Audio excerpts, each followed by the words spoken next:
Shalom, jemaat yang dikasihi oleh Tuhan kita Yesus Kristus. Di sini saya akan mengajak jemaat sekalian untuk sama-sama merenungkan sebagian isi dari firman Allah yang terambil di dalam 1 Korintus 1 ayatnya yang ke-18 hingga ayatnya yang ke-31 yang berbunyi demikian. Sebab pemberitaan tentang salib memang adalah kebodohan bagi mereka yang akan binasa, tetapi bagi kita yang diselamatkan, pemberitaan itu adalah kekuatan Allah. Karena ada tertulis, aku akan membinasakan hikmat orang-orang berhikmat, dan kearifan orang-orang bijak akan kulenyapkan. Di manakah orang yang berhikmat? Di manakah ahli Taurat? Di manakah pembantah dari dunia ini? Bukankah Allah telah membuat hikmat dunia ini menjadi kebodohan? Oleh karena dunia dalam hikmat Allah tidak mengenal Allah oleh hikmatnya, maka Allah berkenan menyelamatkan mereka yang percaya oleh kebodohan pemberitaan Injil. Orang-orang Yahudi menghendaki tanda dan orang-orang Yunani mencari hikmat. Tetapi kami memberitakan Kristus yang disalibkan, untuk orang-orang Yahudi suatu batu sandungan, dan untuk orang-orang bukan Yahudi suatu kebodohan. Tetapi untuk mereka yang dipanggil, baik orang Yahudi maupun orang bukan Yahudi, Kristus adalah kekuatan Allah dan hikmat Allah. Sebab yang bodoh dari Allah lebih besar hikmatnya daripada manusia, dan yang lemah dari Allah lebih kuat daripada manusia. Ingat saja saudara-saudara, bagaimana keadaan kamu ketika kamu dipanggil menurut ukuran manusia. Tidak banyak orang-orang yang bijak, tidak banyak orang yang berpengaruh, tidak banyak orang yang terpandang. Tetapi apa yang bodoh bagi dunia dipilih Allah untuk memalukan orang-orang yang berhikmat, dan apa yang lemah bagi dunia dipilih Allah untuk memalukan apa yang kuat, dan apa yang tidak terpandang dan yang hina bagi dunia dipilih Allah, bahkan apa yang tidak berarti dipilih Allah untuk meniadakan apa yang berarti, supaya jangan ada seorang manusia pun yang memegahkan diri di hadapan Allah, tetapi oleh Dia kamu berada di dalam Kristus Yesus, yang oleh Allah telah menjadi hikmat bagi kita. Ia membenarkan dan meluruskan, dan Ia menebus kita. Karena itu seperti ada tertulis, barang siapa yang bermegah, hendaklah ia bermegah di dalam Tuhan. Demikian pembacaan Alkitab. Kita akan merenungkannya, dan saya mengambil tema perenungan pada saat ini, yaitu hidup yang mengandalkan hikmat dari Allah.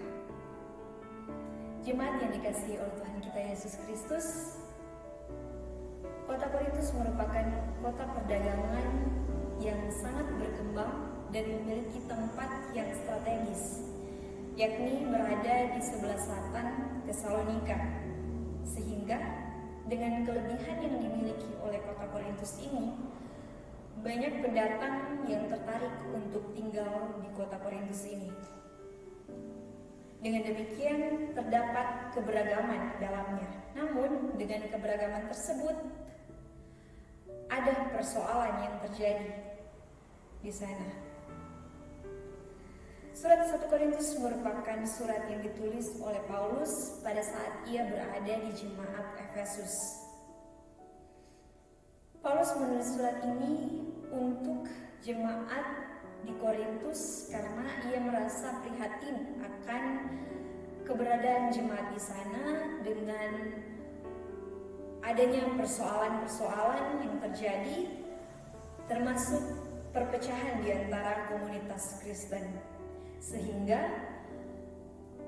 Paulus menegaskan dan memberikan nasihat kepada jemaat tentang bagaimana umat Allah dalam bersikap.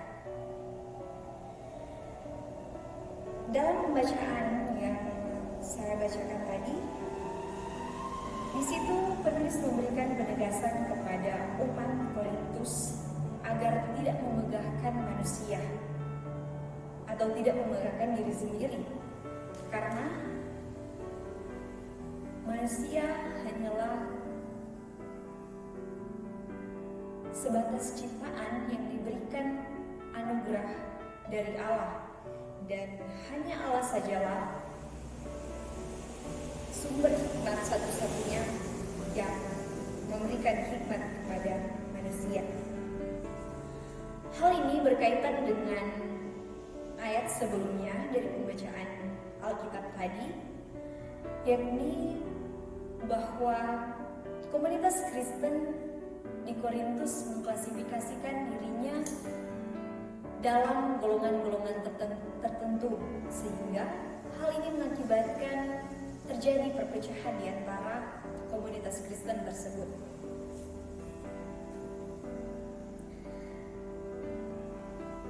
Hal tersebut menggambarkan bagaimana manusia hanya mengandalkan dan memegahkan diri sendiri tanpa menyadari bahwa dia adalah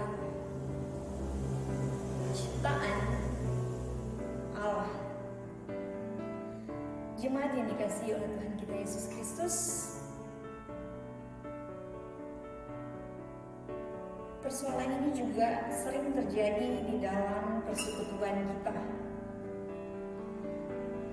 Misalnya, jika ada peraturan yang ditetapkan dalam sebuah organisasi di dalam gereja dan tidak disetujui oleh kelompok-kelompok tertentu, maka pasti akan ada pertentangan di dalamnya. Mengapa demikian? Karena masing-masing kelompok ingin membenarkan pikirannya secara pribadi atau kelompok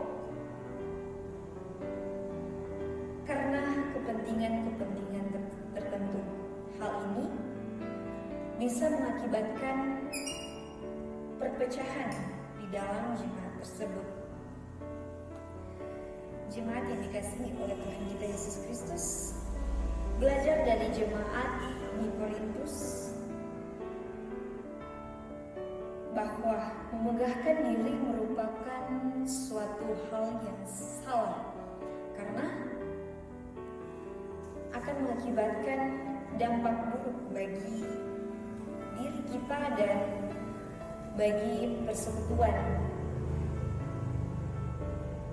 di jemaat. Allah memilih pemimpin dengan kelebihan yang dianugerahkan kepadanya untuk dapat mendidik, membimbing, mengarahkan jemaat ke arah yang lebih baik dan sesuai dengan kehendak Allah.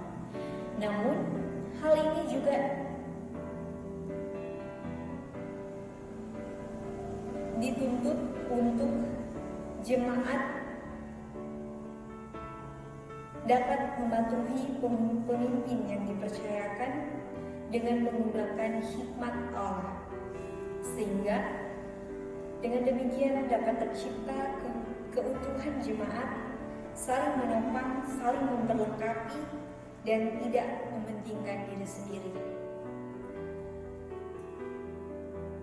Marilah kita merendahkan diri dengan menerima hikmat Allah yang diberikan kepada kita, agar tidak terjadi pengandalan diri yang dapat mengakibatkan perpecahan, permasalahan di dalam jemaat. Karena jika kita mengandalkan diri sendiri, maka yang terjadi adalah permasalahan. Namun jika kita mengandalkan hikmat dari Allah, yang terjadi seharusnya adalah persatuan. Karena melalui hikmatnya kita dapat mengetahui dan melakukan kehendak Allah dalam persekutuan jemaat dan masyarakat. Demikian, Tuhan Yesus memberkati.